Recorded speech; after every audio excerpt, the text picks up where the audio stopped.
The Situation Room. The only way to start your day. Welcome to the third hour of The Situation Room. Kenya's biggest conversation, celebrating 4 years since we first went on air. When? On the 20th of August. 2019. And you've done well. Imagine. 4 years. And we've been here. Every weekday having Kenya's biggest conversation. We are commemorating this by saying thank you very much to everybody who's been watching us, everybody who's been saying, wait, have you heard these guys? Tune in and listen to them.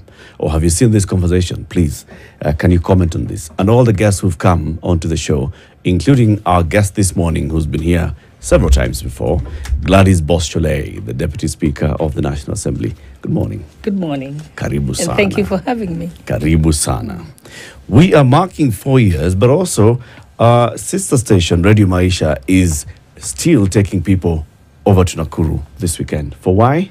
For Choma na Ngoma on the 26th of August. It's always been in Nairobi, but this time things are being taken outside of Nairobi County, and there have been great performances at Choma na Ngoma in the past, the likes of Yemi Alade and Nyashinsky, Pato Ranking. This year, many of Kenya's finest will be out in Nakuru for this edition of Choma na Ngoma at the Rift Valley Sports Club. It's a night of fun, it's a night of partying, it's a night of food, and it's 800 shillings. That's what tickets are going to put you back, just 800 bob. www.ticketsasa.com. Buy your tickets today and then get on out to Nakuru on the 26th. It's going to be one for the books. Otile Brown is going to be there. Calligraph is going to be there. Nadia Mukami is going to be there. Father Moore is going to be there. Imagine a smattering of Kenya's best musical talent with some trauma to boot. Just this Saturday. Just this Saturday. In Nakuru. Over like this. Before you head to Nakuru on Saturday, just pass by Popper Road in South Sea and you go to Automark and switch up your vehicle, all right? So they're having an open day. Automark, formerly known as Toyotsu, is a subsidiary of CFAO Motors, and they are the best when it comes to pre-owned motor vehicles. They say we understand motor vehicles. We talk about the genuine ones, not the ones that the mileage has been tinkered with. Now the ones where they tell you this is an accident-free car, kumbe is just full of fiber and it's full of accident. No, it's actually a vehicle that is filler. Filler imejazwa even a car. Gari imekuwa mzito. You hit a car like this, the whole filler just comes down. You realize, my God, what was this that I bought? What? But Automark tell you we actually look at all those things and make sure that we're looking at the best vehicle to put on the road. So pass by Popper Road, that's Automark, on the same Saturday, the 26th, and they have an open day. Go and see what they have to offer. They'll also do some checkups on your vehicle. Washimua, as we talk about devolution, that's why you're here this morning, let's begin with the day's proverb. CT has the proverb. This is from which country? This country is called Burkina Faso, and their people, the people of that wonderful country, are known as Burkinabe. Previously, it was called Upper Volta. Now, of interest, 60% of the population of this country, if you were to look at their religious affiliation... When it was called Upper Volta, what were the people called? Voltage? Next, you're going to ask me if they're called Upper. I know you. They were probably still called Burkinabe. But the colonialists came and decided that the Volta River, the people living on this other side of the Volta River were called Upper Volta. The lower, exactly. I've heard your question, Eric, and I can see you coming. Let's just move. We're on your near 18. 18. Okay. The capital is Ouagadougou. You know, every time I hear the name Ouagadougou, forgive me, my mind goes back to a book I studied when I was in Form 6. It's called God's Bits of Wood by Semben Usman. It's like a train journey through what was West Africa before the colonialists chopped it up into all these countries that you now hear. Anyway, 60% of the population are Muslim. The Sunni affiliation of the Islamic faith. 20% Roman Catholic. People ask, why Roman Catholic? Well, Protestants are Catholics, but they're Protestant Catholics. Many just don't know that. On to the proverb. Death is unable to speak to an ancestor. Death is unable to speak to an ancestor. Deputy Speaker, what's your interpretation of this proverb? I was just writing it down so I can think about it. So, an ancestor first, we have to think about it that way, is already gone. Yeah, because the ancestor is already dead. Yeah. So death is unable to speak to them. Yeah, because they're already dead. Yes. So death can only address maybe the living because it's a something that it's coming towards. So what do you think? So we have a fear of it. You see, an ancestor has no fear of death. We have fear of death because we are alive. We are the only ones who can be affected by death. Yes. Okay. Okay. Devolution. I saw you at the Devolution conference. You were there. You participated very well at the Devolution conference. Also read a speech representing the Speaker of the National Assembly and talking about the gains of devolution in the last 10 years. From your own perspective, as one who saw devolution coming in, one who even saw, let's see, the Constitution, the promulgation of the Constitution, or even the referendum itself. You're working at the IEBC then. Yes, I ran the referendum elections, yes. You ran the referendum election. You saw the new Constitution come in. You saw devolution come in as the first registrar, chief registrar of the new judiciary. And now, as a parliamentarian, has it lived to the dream of the crafters of the Constitution? I think in part it has. Not 100%. But when you look at it now, I remember there was a time when you'd have to go to Ministry of Roads to be able to ask for a road in your village. But today, you all have to do is go to the governor's office. The Kera offices, the Kura offices are all decentralized. So I think there's a beauty in devolution in that sense. The fact that if there's a bridge that's broken, you can walk to the governor's office and demand that it be fixed. If you go to a hospital and the nurses are absent or the doctor is absent, before there was no one to complain to. But today you can actually go and see the CC in charge of health within the county. It's within traveling distance of you. So in that sense, it's powerful. Also, if you look at the job creation that has created in the counties, because before it's like everyone had to come to Nairobi to work, but now it's created places. I mean, nobody needs to come to Nairobi to be able to earn a living. Contractors now are local. People who are employed as nurses don't have to be employed from Nairobi. They're being employed within the county. So in a sense, devolution has greatly assisted in bringing services closer to the people. But of course, we need to perfect that. There's still many challenges. I think in the first 10 years, I must say, this is my own personal opinion, that many governors were involved in brick and mortar. Construction. But building doesn't give me health services. Health is devolved. Health services means I go to a hospital, there's a doctor, I'm diagnosed, I'm treated, and I go home and I get well. But in some cases, you found governors have spent 10 years putting up a building, which is not complete to this day. And in fact, I have a very good example in my own county, Ziwa Sub-County Hospital. It's a 7-story building that is still a shell. All they did is put brick and mortar. There's nothing. So you can't say that we achieved it, because that's still sad. Yeah.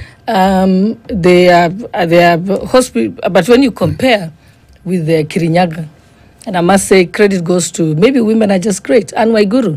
She built a level 4 hospital in under 5 years, fully with an oncology department, with doctors. Now, people aren't coming for cancer treatment to Nairobi from Kirinyaga County. It's state of the art. It's just as good as Nairobi Hospital. If you look at what Governor Nanok did in Narok, they used to come to Eldoret all the way from Lodwar for ICU services. Yeah, Turkana. Today, I mean, during his tenure, now they don't come to Eldoret. They have everything there. So, yes, there are some success stories, but there are some that are no success stories. So I think what was exciting was to listen to the president explain to them there's not going to be business as usual. He talked about performance contracting, which is, how do you measure your performance? Not that you built a shell of a hospital, but whether people are actually getting services. One of the things that he did speak about is that corruption is something that gives him bad feeling in his stomach every time he thinks about it. And even as we talk about how devolution has then progressed over the last 10 years, we can't ignore the monkey on shoulders of devolution being corruption. Yes. That the same county bosses that we speak of, unfortunately, have had their name tarnished or their image tarnished by either things they choose to do or people under them choose to do. That's why we see some of the things that you mentioned, buildings that have not been finished, and then somebody else coming and starting another one. So people talk about devolution and corruption having been devolved now to that level. Yes, there is definitely a big challenge of corruption in the counties, and it's something we must question ourselves. For example, you ask yourself, as a governor, if I have 10 years in office, or at least 5 years, why do I want to get involved in construction? I could easily buy a building that's already been built, or lease a building, because it's quicker, so that I can just focus on equipping the hospital, sending staff there, and working on it. But they love construction because that's a good loophole for corruption. Why is everyone involved in building, you know? Even when you look at county assemblies, why am I constructing a county assembly office block? I could easily decide to rent a building or buy a ready-made building. But because of the issues of... yes, there is a lot of corruption. It's sad. And you ask yourself, what's your core business? Is to provide health services. You're not a contractor. You were not elected to as a governor to construct. It's like when I was at the judiciary, I used to tell people, I do not even want to hear about the issue of... I did get involved in leasing buildings, buying buildings, because I said, I am not a contractor. Our main business is administration of justice. That's our main core business. Even the issue of running a whole fleet of motor vehicles, and then you're involved in, you're like a mechanic. So I used to tell them, I'm the chief registrar, I'm not a mechanic. Why can't we just lease these vehicles? Why are we buying vehicles?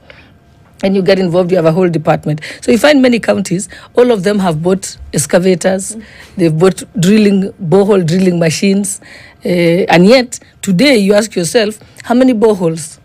Because if you have your own machine as a county, you should be drilling a borehole daily.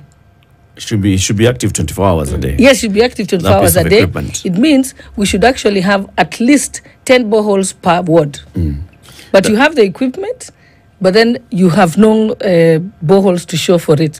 And why were you buying that? That is your job is not to be in business, the construction business or the drilling business. That is the job of somebody else who you can hire to do that.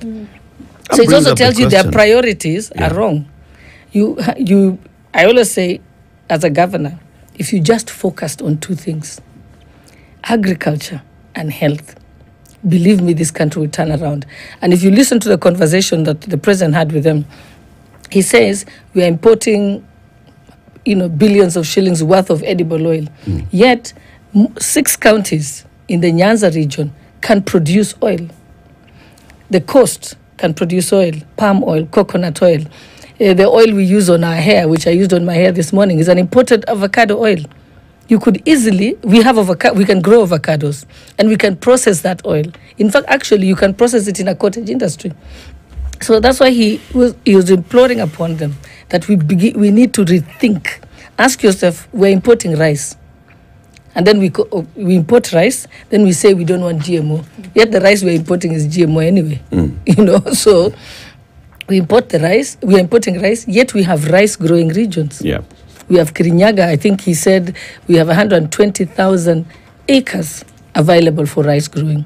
If you go to the Migori region, you have land lying fallow, yet it's a rice growing region. Only parts of it have been used, less than 10%. Could you So say, if the governor there focused and says, our niche will be growing rice, and the central government has said we can support you. So we need, I think he was telling governors, you have to reboot your mind, how you think. Having the industrial parks. Why did we say we're going to put a heavier, more tax on imported furniture? Because if you just had the equipment and a good working space for all those guys who are doing furniture on the roadside, if you got them an industrial park where they have access to equipment, they can produce the furniture that we can use in this country. Yes. Mheshimiwa, if you look at all those issues that you've raised, in terms of what appears to have been the focus of the first two cohorts of governors, putting the brick and mortar, putting things that people are looking as tangible, do you think this was driven by the citizens and what the citizens judge you as a leader to be? If you don't say that I brought this hospital, if people don't see a road that has been built, we're coming from the Kibaki era where we attribute roads to Kibaki and say Kibaki brought roads. We forget all the other things that Kibaki did. But we talk about roads that Kibaki brought. No, I mean... So a governor is coming into office and is being judged by, so you are here, what have you done? No, yes, like that's what I'm saying, that initially what would happen is a governor, because, in fact, if you ask me, I would prefer if governors were appointed. So they are CEOs. Like you'd have a CEO of Barclays Bank or ABSA, whatever they call it now. That's the way it's supposed to be. But now what happened is, because they are political, so you find them that they are launching a road. They are launching the building of a hospital. They are putting the first brick. But you know what? After a while, it might gain you political traction at that time. But after a while, people realize, but we have no hospital. So you see that the lasting... So it's you tell yourself, do you want a quick political gain? Or do you want long-lasting political sustainable gain? Project? Because eventually people say we still don't get health services. Yeah.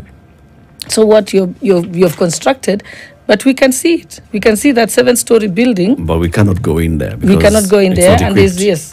Which brings in the other layers. So eventually Kenyans are beginning to figure it out. So maybe the governors in the first 10 years got away with it. But believe me, the current governors are not going to get away with it because Kenyans know what they want. The legislators, all right, from the county assembly to the National Assembly, to the Senate, the oversight role, do you think those three houses have played their oversight role sufficiently to support devolution?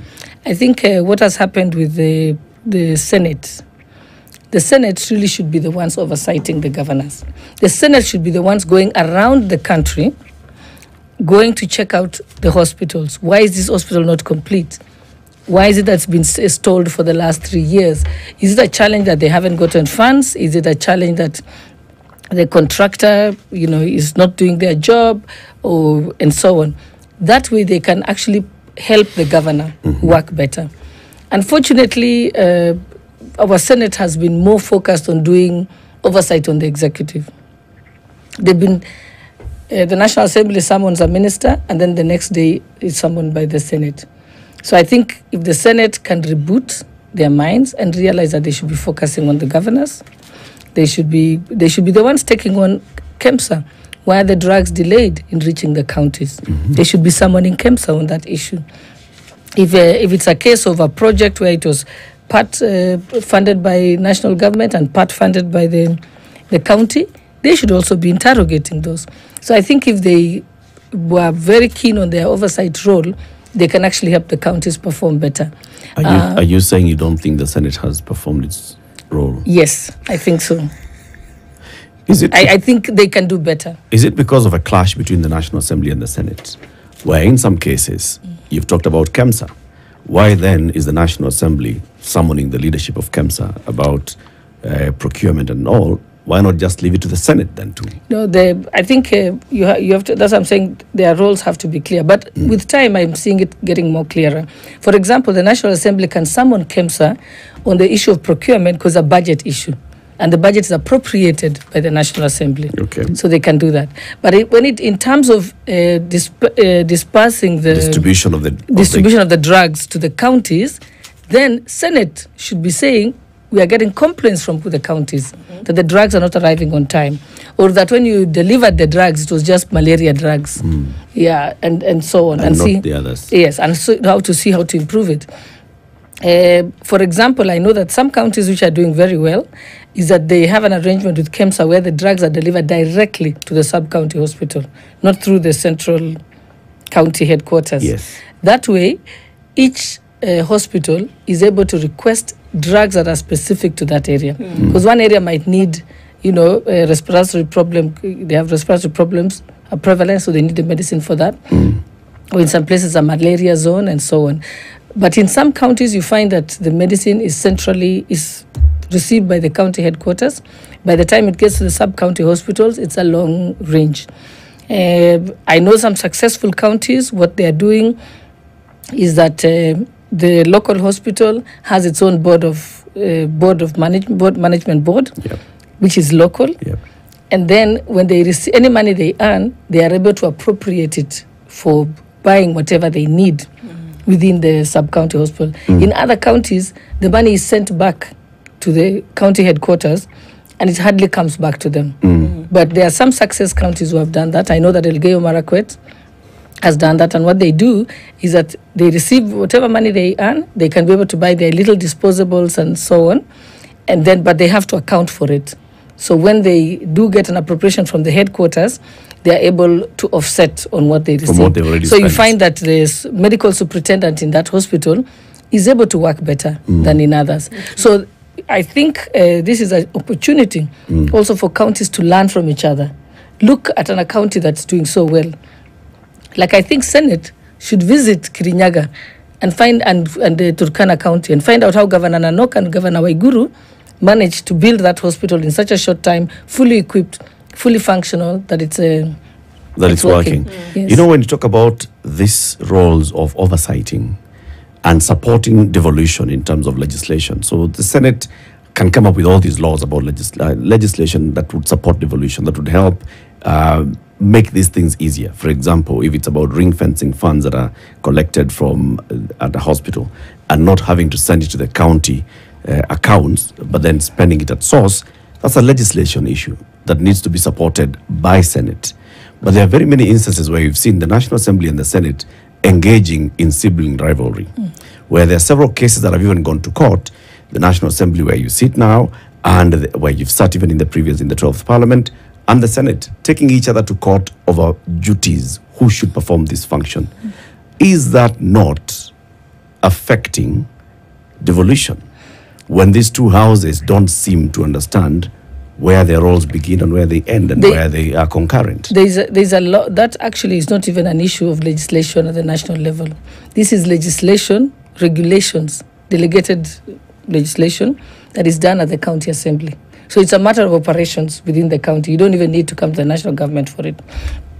So I can give you a good example. In the 12th Parliament, I remember I was chairperson of delegated legislation in the National Assembly. Then the Senate had also had a committee of delegated legislation. Yes. But they wanted to oversight the same legislation by the executive, by the ministers. But really what they should be oversighting is the delegated legislation at the county level. Because that's where the problem is.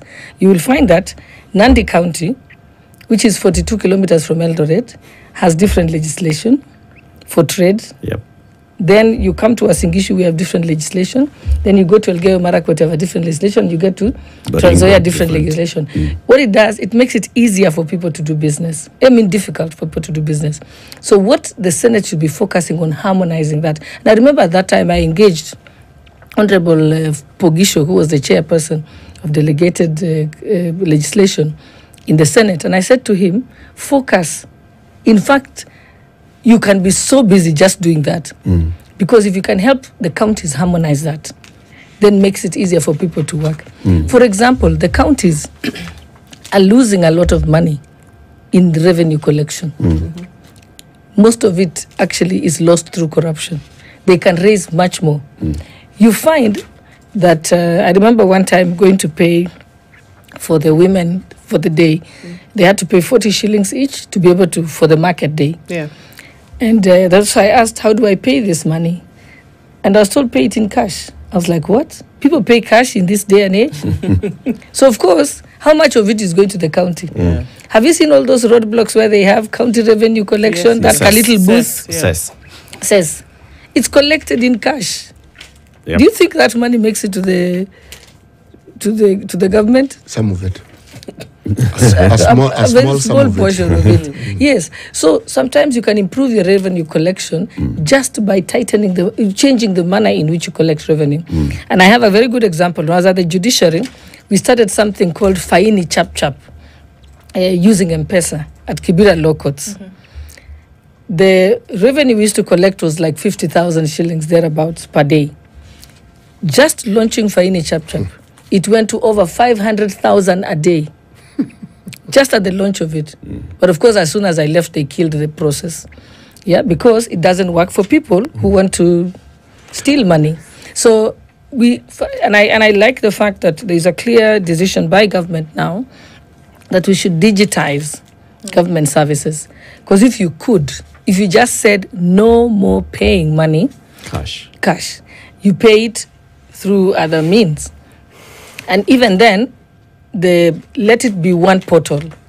Because also, have a harmonized because there are some places who said we are now collecting money, USSD here. Yes, exactly. But the problem is, it was going to an account.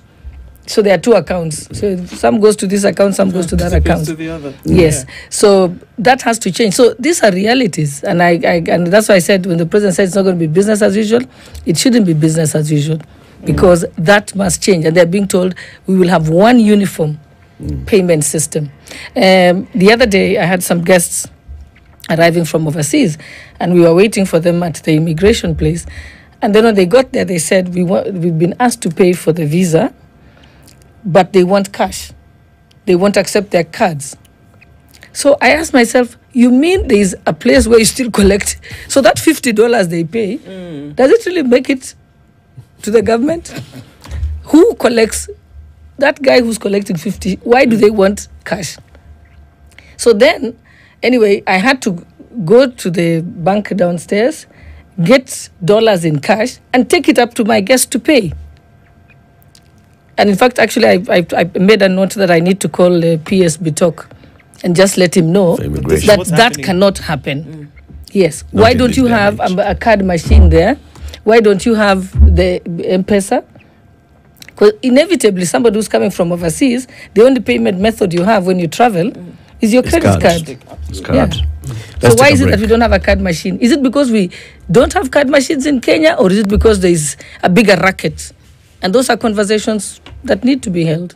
26 minutes to 9, Kenya's biggest conversation, hosting Gladys Shollei, the woman rep for Uasin Gishu County and the Deputy Speaker of the National Assembly. We are talking about devolution, looking at the 10 years of devolution and the impact that it has had, and the role the National Assembly plays in enhancing devolution. Keep it here for that. Go TV. Yes, Go TV and the holidays for kids, saying that, you know what, there is an opportunity this Monday for your kids to enjoy a lot of programming, and Go TV has you covered. Different shows for kids of all ages. If you have a toddler, let them enjoy Zig and Shako at 6:55 p.m. on Cartoonito. That's on channel 90 on Go TV Super. If you have a teenager, no worries. Let them enjoy themselves with Henry Danger on Saturday and Sunday on Nickelodeon channel 87. It's all on Go TV Value. Download my Go TV app or dial *423# and stay connected to the fun. Go TV, love it. This is the Situation Room, the only way to start your day. If a lion shows you its teeth, it doesn't mean it likes you. It doesn't mean it likes you. It won't start. A liar calls as witness one who is either dead or far away. Times is brightening up your world with amazing kids content. Lots of unforgettable moments to enjoy. Wow, amazing. Celebrate with us to stand a chance to win amazing weekly prizes in our lucky draw. Buy any StarTimes decoder at any of our business halls or dealer shops nationwide. Recharge your monthly subscription and stand a chance to win. Hooray! All right. Enjoy a variety of your favorite cartoons from our amazing kids channels. From our family to yours. Asante for welcoming us into your homes. StarTimes. Enjoy digital life. There you go. Okay, thank you. Hi there. Selena! It's great seeing you getting so much value for your money. Well, it's important to save as much as you can. You save everywhere. Except for here. This is where you're throwing money down the drain. How? On these cleaning products. Impossible. Harpic 10X. While other cleaners throw away, Harpic 10X's viscous formula in only one round of application gives you sparkling, clean toilet. Harpic, 10 times better cleaning than other cleaning products. And great savings too. Looking for a reliable pre-owned car dealership that's right around the corner? Look no further than Automark, Welcome to this year's Automark by CFAO Open Day on 26th and 27th of August at South Sea, Popo Road. Trade in with the latest hybrid models, sleek sedans, powerful SUVs, and get up to 100% financing. At Automark, we bring you a wide selection of top-notch pre-owned vehicles all under one roof. Whether you're in search of a stylish sedan, a versatile SUV, or a practical hatchback, we've got you covered. Our Bellevue dealership is designed with your comfort in mind. Step inside our state-of-the-art showroom, where you'll find a friendly and knowledgeable team ready to assist you every step of the way. With ample parking space and a relaxing customer lounge, your car shopping experience with Automark is as enjoyable as it gets. Take your time, explore our inventory, and test drive the cars that catch your eye. Plus, our location in Bellevue puts us right in the heart of South Sea, making it convenient for you to drop by whenever you're ready and find your perfect car. See you at Automarks by CFAO Open Day on 26th and 27th of August at Bellevue along Popo Road, South Sea. Or give us a call on 0711 050 000 to take the first step towards your dream car. Automark, your local destination for quality pre-owned cars.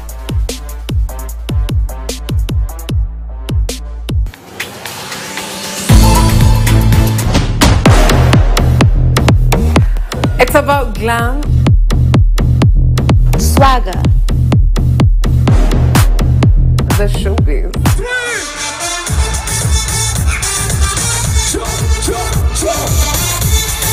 Let's talk local and international highlights. Lifestyle, exclusive interviews. My name is Joyce Musoke. Susan Ketani, Mena Karaoke Njikuna, Vera Sindika. movies, and gossip. It may not concern us, but we make it our business. ECAV, Your premium quality entertainment show.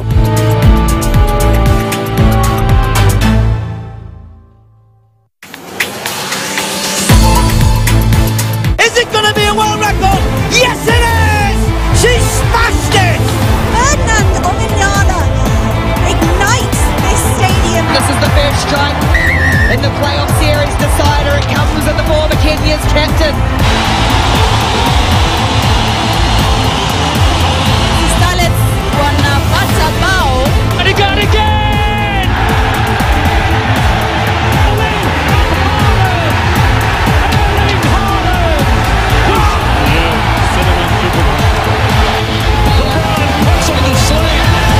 Relive every moment on the grandstand.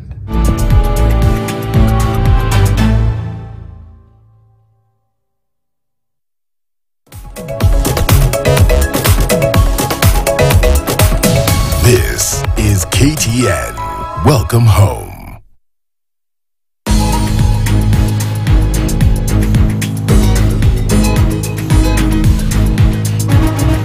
Just take us through what exactly has made Nuria successful, especially in the e-commerce business, whereby most guys are not as successful. I think resilience. The business needs a lot of resilience. The other thing I think business need is marketing, consistency. I used to have a car, Makex. I sold in 2017. You put everything into the business. Yes. Why were you still putting in money into a business that still was not working out? First of all, I wanted this business to work. The other thing is, at that time, I wanted to support local authors. I saw a niche.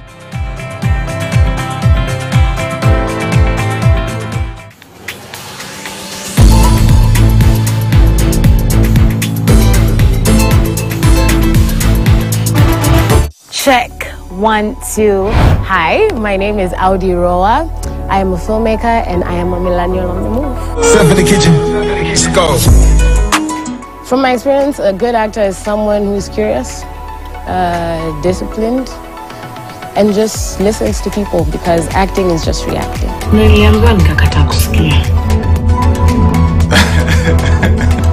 You can catch my story on this week's episode of Millennial on the Move. Bills now have come to the 13th Parliament, and both speakers of the House agreed that they can be carried over.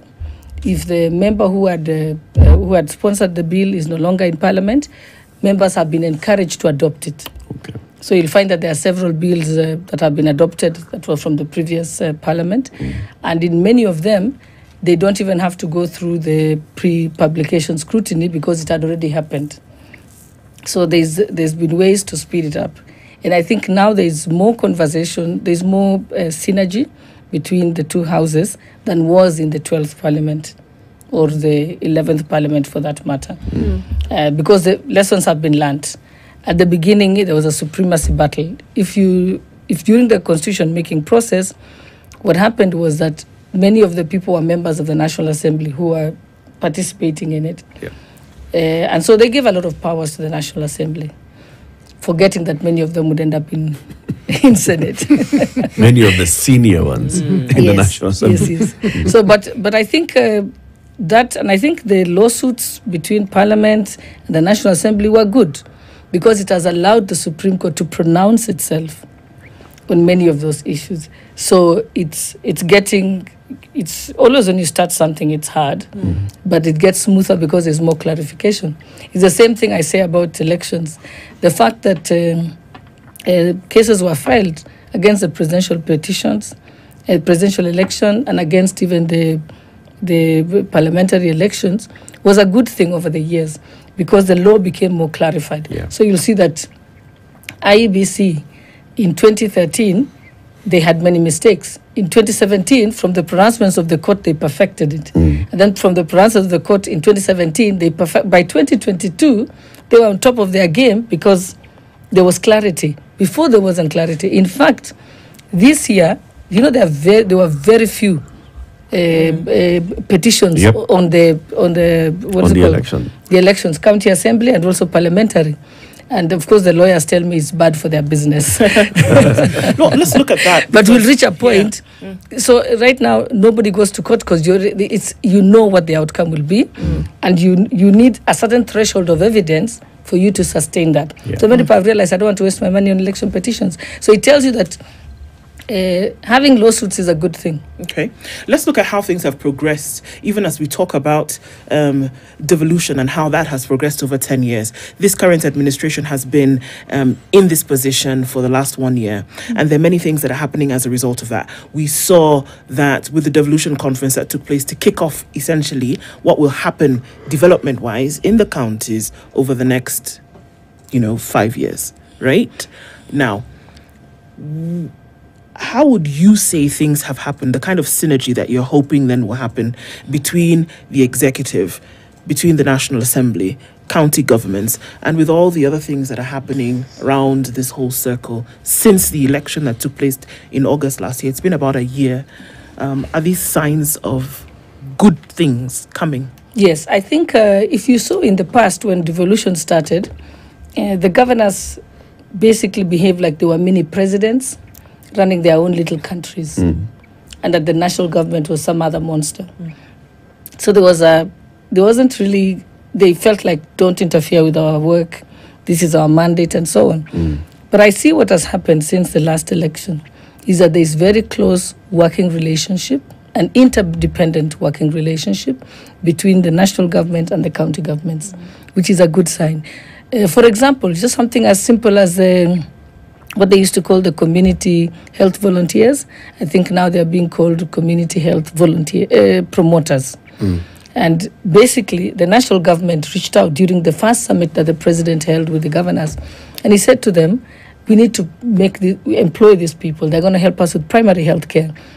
And the national government said, we shall pay for half the amount. The counties will pay the other half. And that has been rolled out. I know it's been rolled out in Kakamega. Governor Lusaka has a very good system, I think, and that is also being done in conjunction with the national government.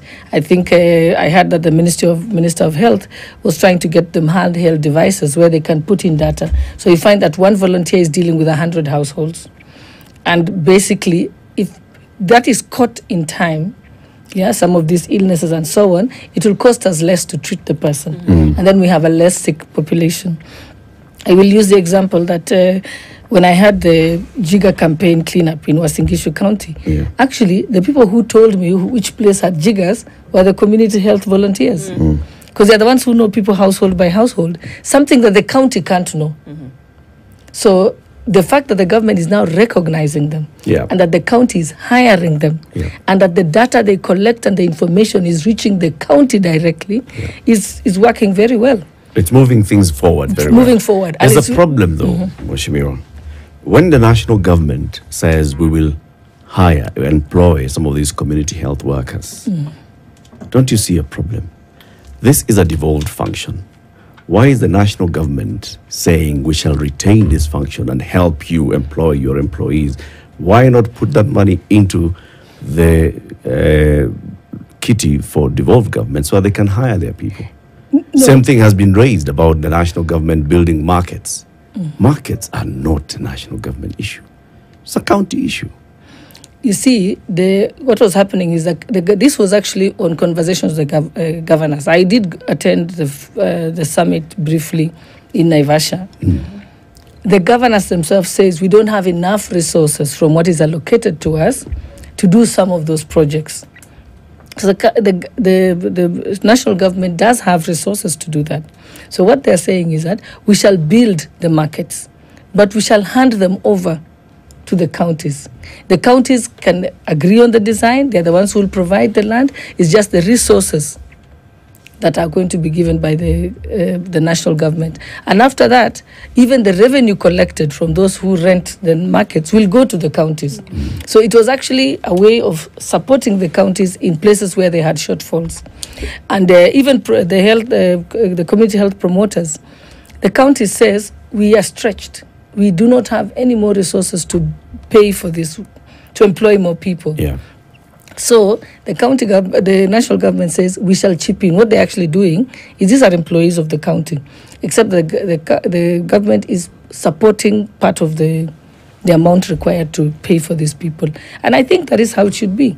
It's the way we agree that roads, there are certain roads that counties build. There are certain roads that are built by the Kenya National Highways, KENA. Then there are others that are under Kura because they are designated. You know, Mheshimiwa, for the longest time, one of the things that I'm contributing to what you're saying has always existed are market days. All over the country. Market days. Now, the issue you speak of with regards to community health promoters who are workers, it's actually informed by data. It's informed by research. And they exist. The community health volunteers exist, except they were volunteers. They were volunteers who were supported by partners.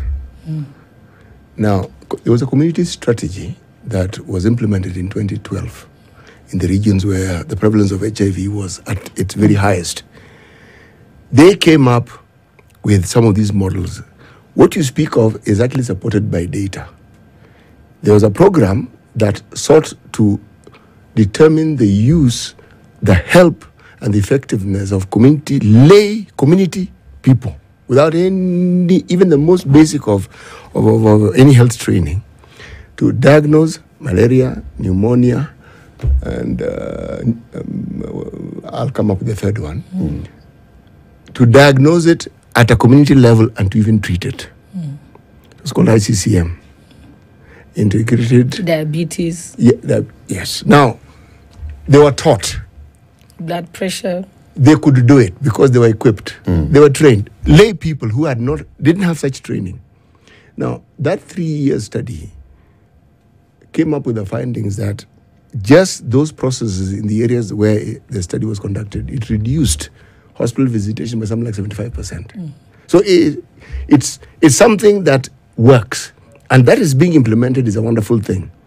The archives at the Ministry of Health are full of studies that if they were implemented, the preventative and promotive aspect of our healthcare that we keep speaking of would be sorted out conclusively.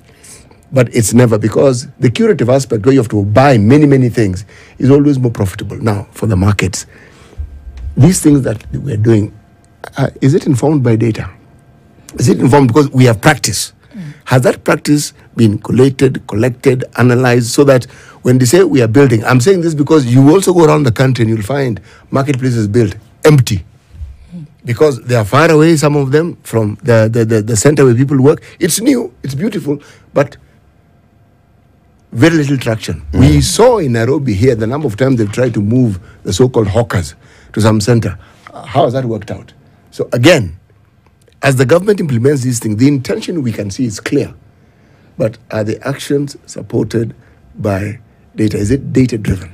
I think it's also, we need to create discipline within the country. If you drive along the country, you will find that all along the roadsides, people are selling wares, and, it's basically, the entire roadside is a market. And that is why you saw the accident that happened in Kericho. It was a disaster. That shouldn't happen. So you provide the market for them, but you will make it compulsory for them to move to the market. It will create discipline. In many places, people said we don't have a market. By the way, the few markets that were built, there are not many of them, and some of them were put in the wrong place. You also have to put the market near where people... Location. Yes, it has to be where people can easily reach, where people habitually go to. So it's going to be a much more strategically well thought out place. There are many places where the woman says, we are doing this in the open air, tunachomwa na jua. And it's not just going to be building the markets just to have a shade. It's also, because I think that was the concept that was done before, you just build a structure to have a shade. Yeah. But if you put cold rooms there, and people can know that my tomatoes will not go rotten, that I can have a cold room for my potatoes. When you create those services, it will actually, there has to be an incentive for someone to move off the road and go there. So that was the problem, is that the initial concept was... It was misplaced. It was misplaced, yes. Right. It was. So I'm going to just stay under a shade for what? Why? Yeah, for and I'm reason. far away from the people. But when you put those, people will begin to move to those markets. If you tell them that there is water facilities there is washrooms, because that was a big challenge. Clean washrooms. When you go around speaking to people, they'll tell you there are no bathroom facilities, there's no water, there's no cold room facilities, there's Basic no storage sanitation. facilities. Yes. Mheshimiwa, I've got to end here with the looking back at last week. We met in Eldoret, very clean town, by the way. The people of Eldoret have kept it's the city of champions. It should become a city. Again, it was delayed because Senate and all. But there were also complaints in Eldoret around this time about the Canada-Finland airlift. But Mheshimiwa, as the woman rep of that county, you've been eerily quiet about this issue. Why? I was deliberately quiet because I did not know of how this happened. When I sought information of what transpired, I did not get the information from the right authorities, because I always tell myself, I always speak on facts. I don't pick up rumors from the street. I wanted to find out. I kept on telling, in fact, I remember wananchi would ask me, Mama mbona hujasema kitu? And I told them, even me, I'm trying to understand what exactly transpired. Because we should have gotten guidance from the former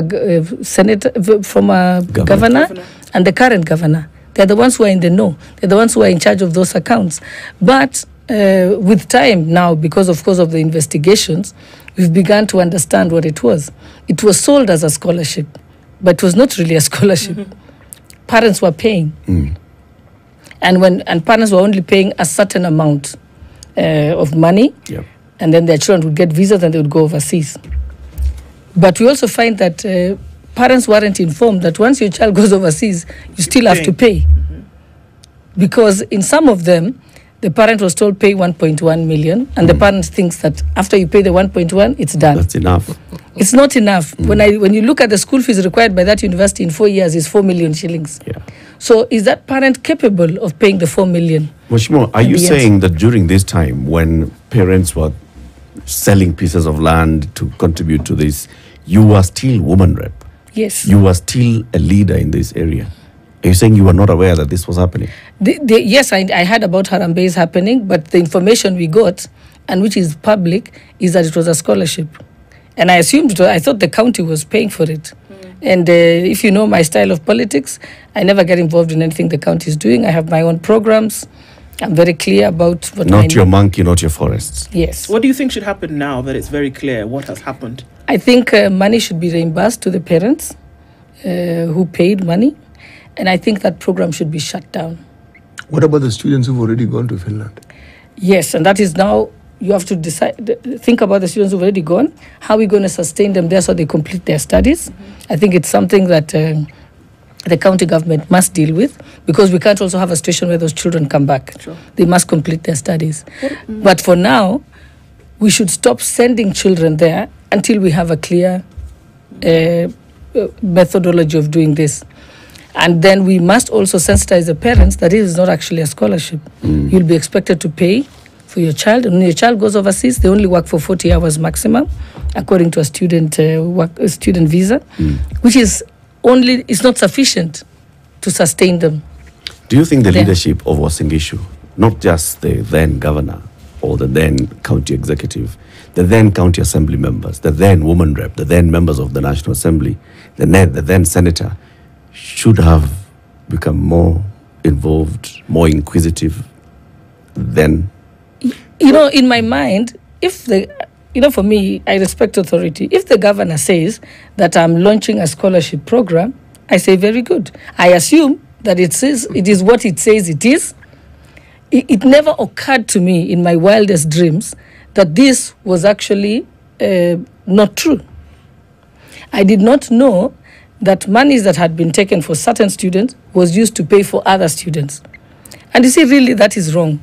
Because that's, if you take money from me to pay for my child, then you use that money to pay for another child, that is it's actually, what is it called? Obtaining money by false pretenses. Because you lied that it was for my child, and then you paid it for another child. So those are the things that are now emerging. It was, in fact, if you remember, not much was talked about this issue. It was just scholarship. That's what we knew. So what should happen to the individuals who sold it as one thing, but it was actually another thing? And I think we're skirting around instead of saying because they are actually government officials or previous, county officials, doesn't matter what level, what should happen to them? No, I think investigation be done. Who collected the money? To which account was it taken? And who was in charge of paying to the wrong people instead of paying for those who went there? Where did the money go that was collected from parents? And based on that, I think ESCC can do its job. And whoever is found culpable, of course, the law will take its course. Yeah, because that is prosecution, punishment, yes, and reimbursement. There's laws in this country against that kind of issue. And that's why I'm saying there's a lot of misinformation. A lot of the parents did not even know that the money that there was no scholarship really, that they had to pay for it. It was a con game. Yeah. Mheshimiwa Gladys Shollei, Deputy Speaker of the National Assembly, thank you very much for joining us today. Thank you. Come again soon. I will. Good morning, 9 a.m. Settle. The Kenya